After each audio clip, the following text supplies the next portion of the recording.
Okay, in previous videos we did our introduction to the Atlas knife and tool high carbon railroad spike. A lot of people are going to say, I thought there were high carbon railroad spikes.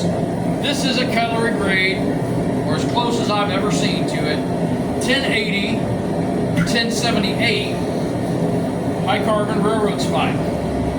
Now, my second video, I went ahead, I scored down all sides of this so it would have a more intricate twist, at least a little more interesting twist. Then I forged out the blade.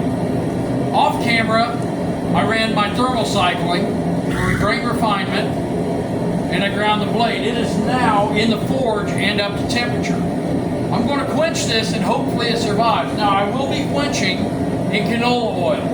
Could I quench in a better medium? Yes. Can you brine quench this? It says that you can here.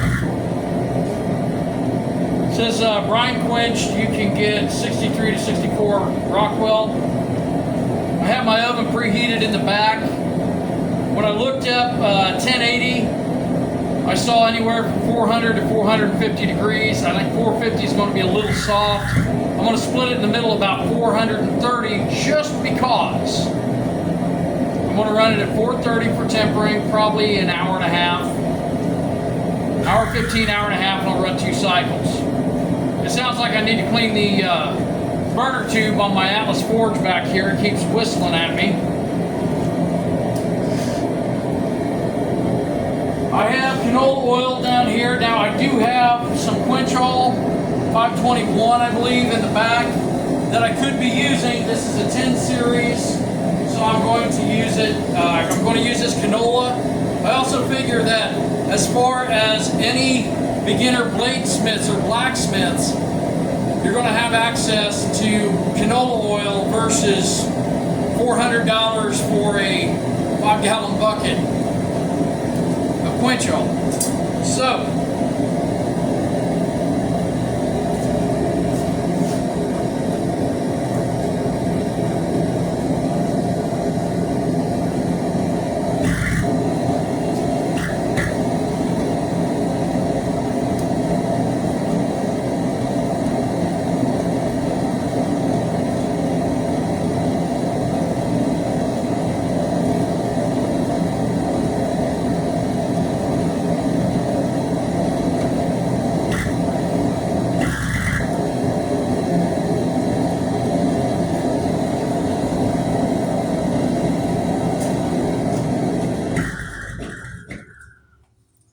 just a little easier to talk now. Now the reason I went ahead and I left the blade down in the oil was because I still have a lot of heat here and I don't want that to migrate into the blade and affect it. Now this, you can see the scales popped right off of this. I'm seeing a lot of what should be martensite. I should be down below critical. I'm going to go ahead and cool that in oil. It may harden some.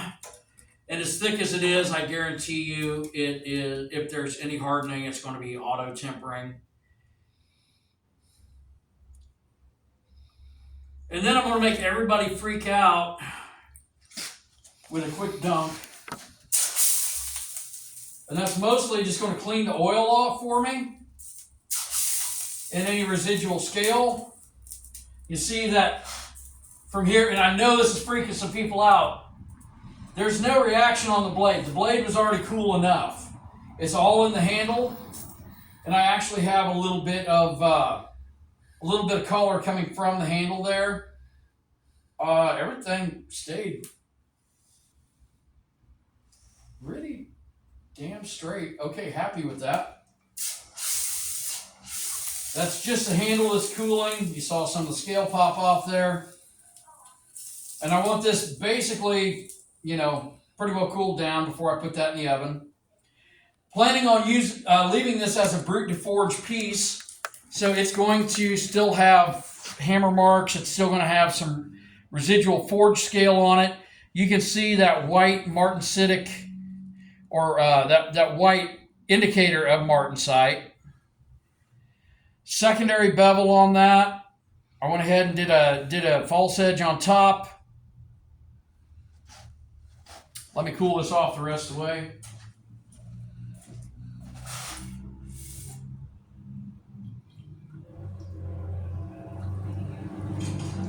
And let's talk about talk about some impressions on this.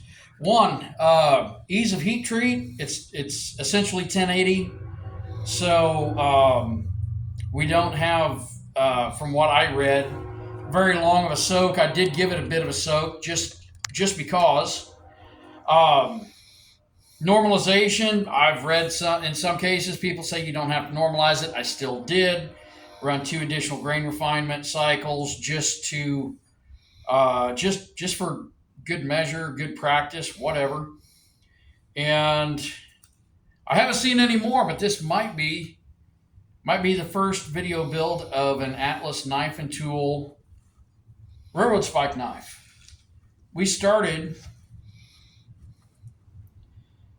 with an identical spike, and I've got to say I'm pretty happy with this.